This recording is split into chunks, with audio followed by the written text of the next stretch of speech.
Yun mga kamatik, magandang tanghali mga kamatik. Napakalakas na hangin, malaki ang ilog. Ngayon hindi umuulan, magandang panahon, maaraw. Ayan mga kamatik. Mga kamatik, meron na akong nakita dito na nangangapa lang, wala siyang ibang gamit kundi pangangapa lang ng tilapia mga kamatik.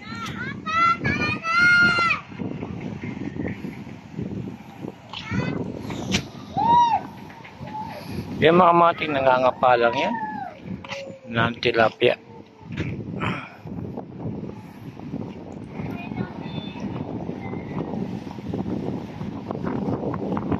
Sa pamamagitan ng kanyang kamay mga kamatik na nangangapa siya ng tilapia.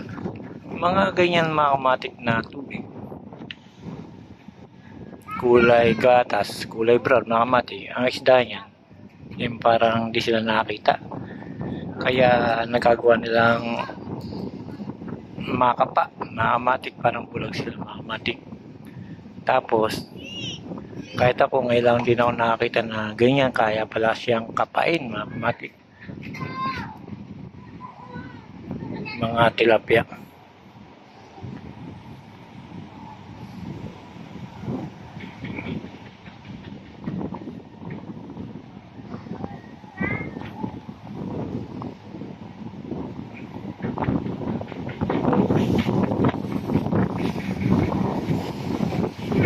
Ngayon mga kamatik, nangangapa siya ng tilapia. Papakita ko sa inyo yung mga nakapa niyang tilapia.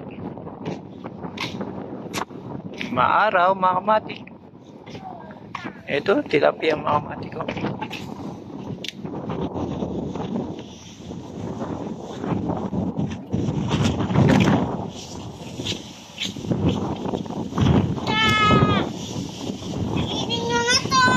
Mga kamatik, nakakapa lang yan sa pamamagitan ng kamay mga kamatik.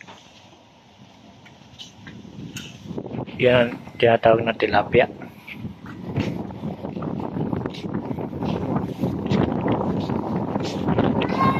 Sarap ng hangin mga kamatik, malakas hangin, magandang panahon, maaraw, masarap gumala nito mga kamatik. Yan, nangangapa siya mga kamatik.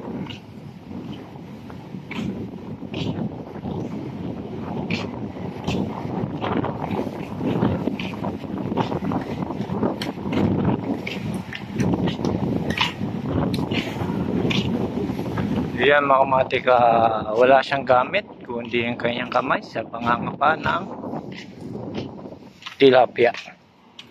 So ngayon mga kamatik, ako iuwi na.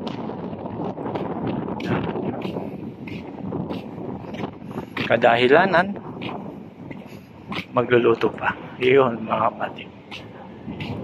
Ganyan pala pagkakapa mga kamatik, kahit paano may nahuli tilapia. Ayan.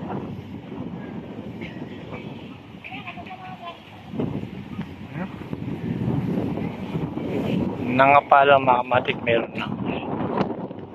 Masarap ang palipad sa Ranggola ngayon, pero sa sobrang lakas ng hangin mga kamatik, pagkaganito mong papalipad ka, baka mabali lang. Next time magpapalipad ako. Yung mga kamatik, hanggang dito lang, pinakita ko lang sa inyo yung nangangapa ng tilapia kahit malaki ilog. Yun mga kamatik, salamat.